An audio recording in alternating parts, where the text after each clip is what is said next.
আসসালামু আলাইকুম, সবাইকে ওয়েলকাম জানাচ্ছি নতুন একটা ব্লগ ভিডিও দেখার জন্য। তো ঈদের তৃতীয় দিনে আমি আমার বাবার বাসায় গিয়েছিলাম।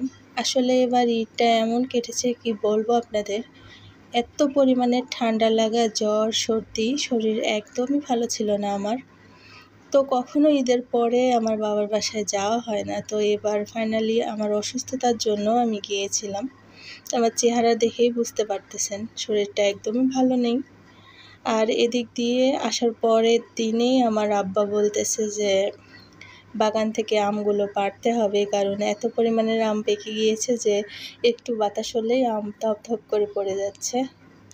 আর গাছ পাকা আমগুলো তো যাওয়ার পর থেকে খাওয়া হচ্ছে। তো এবারে রাজশাহীর মানে আশপাশে একদম আমের সংখ্যা খুবই কম রাজশাহী জেলাতে। বিশেষ করে যেগুলো গাছে প্রচুর পরিমাণের আম ধরতো সেই বড় বড় গাছগুলোতে এবার একদমই আম নেই। তো আমার বাবার কিছু নতুন গাছে আম ধরেছিল, তো সেই সবই অল্প বিস্তর রয়েছে। তো অনেক বড় বড় যে চারিপাশে গাছ রয়েছে সেগুলোতে একটাও আম ধরে নাই, বা এবার আমের সংখ্যা খুবই কম। তো যেগুলো গাছে প্রচুর পরিমাণের আম ধরে সেগুলো গাছে হাতে গোনা 10টা থেকে 12টা আম আর কি ধরে রয়েছে, এরকমের অবস্থা। তো আমার বাবার বাগানে সবজি, এদিক দিয়ে বিভিন্ন রকমের কিন্তু আমের জাত বা আম গাছের বিভিন্ন প্রকারের আম রয়েছে।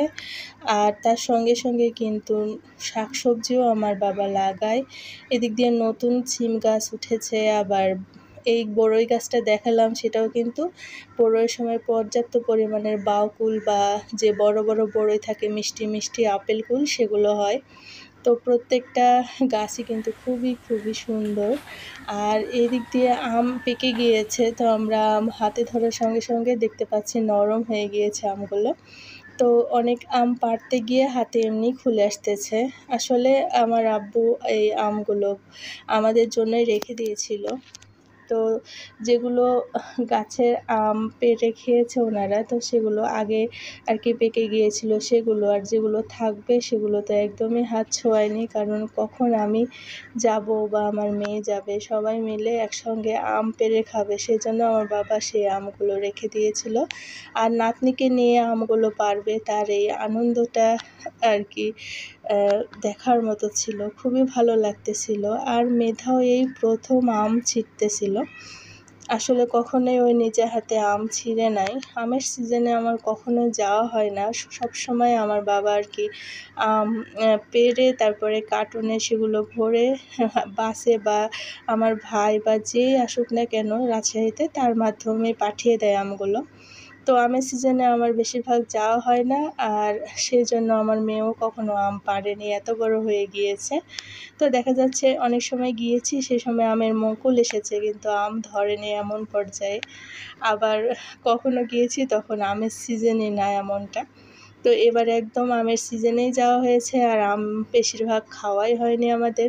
তার ফলে আর কি আমের সিজনেই যাওয়ার চেষ্টা করেছিলাম, আর আমার আব্বাও খুব পরিমাণে চেয়েছিল যে আর কি আমের সময়টাই আমরা যাই, কারণ নাতনি আম পাড়বে আর সেইগুলো আর কি আমার বাবার খুব বেশি ইচ্ছে ছিল। তো দেখতেই পাচ্ছেন প্রত্যেকটা গাছে খুবই অল্প পরিমাণের আম। তো সব গাছের আম আর কি একসঙ্গে করে পাড়ার পরে এরকমের বড় ঝুড়ি 2 ঝুড়ি আম হয়েছিল।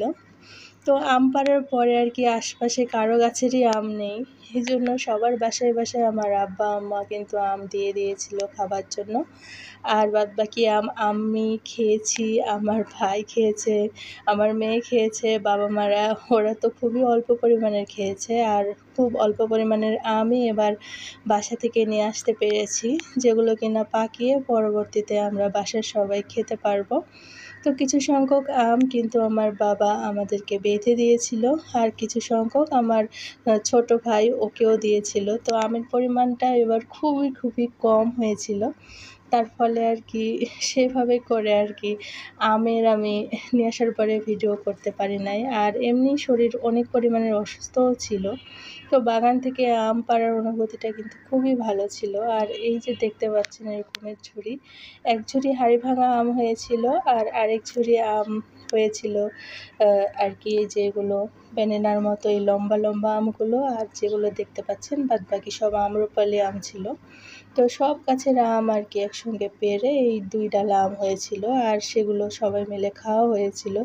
এদিক দিয়ে পুকুর ধারে প্রচুর পরিমাণে কাঁঠাল ধরে রয়েছে, এগুলো এখনও পাকেনি। দেখেন কত পরিমাণে ধরেছে, যেটা কিনা দেখেই অনেক বেশি ভালো লাগে কাজ করতেছিল আমার। আসলে এই সবগুলো অন্য রকমের একটা অনুভূতি, নিজের হাতে ছিঁড়ে আম খাওয়া, নিজের বাগানের আম খাওয়া, নিজের বাগান থেকে সবজি তুলে নিয়ে এসে সেই সব সবজি রান্না করে খাওয়া, এর টেস্টই অন্যরকম ছিল। আসলে আমার জ্বর সর্দির কারণে একদমই ভালো লাগতেছিল না, তারপরেও আমার আম্মু মানে যেভাবে পারে, যতটা ফ্রেশ পারে সব কিছু শাকসবজি বাগান থেকে তুলে নিয়ে সঙ্গে সঙ্গে রান্না করে আমার মুখের সামনে নিয়ে এসে দিয়েছে। তারপরেও মনে হচ্ছিল জানি আমি কিছুই খেতে পারতেছিলাম না, এরকমের অবস্থা।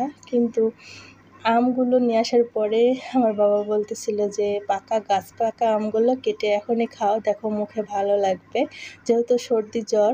তো আমি এবার বাসায় যেয়ে প্রচুর পরিমাণের আম খেয়েছি। আসলে আম খেয়েই আমি সারাদিন ছিলাম, মুখে খুবই বেশি ভালো লাগতেছিল আমগুলো খেতে। আর এই আমটা তো মানে গাছ পাকা ছিল, আর নিয়ে এসে সঙ্গে সঙ্গে আমি কেটে খাচ্ছি। আলহামদুলিল্লাহ, মাশাআল্লাহ, খুবই মজার ছিল। আর এর রসগুলো একদম টস করতেছিল।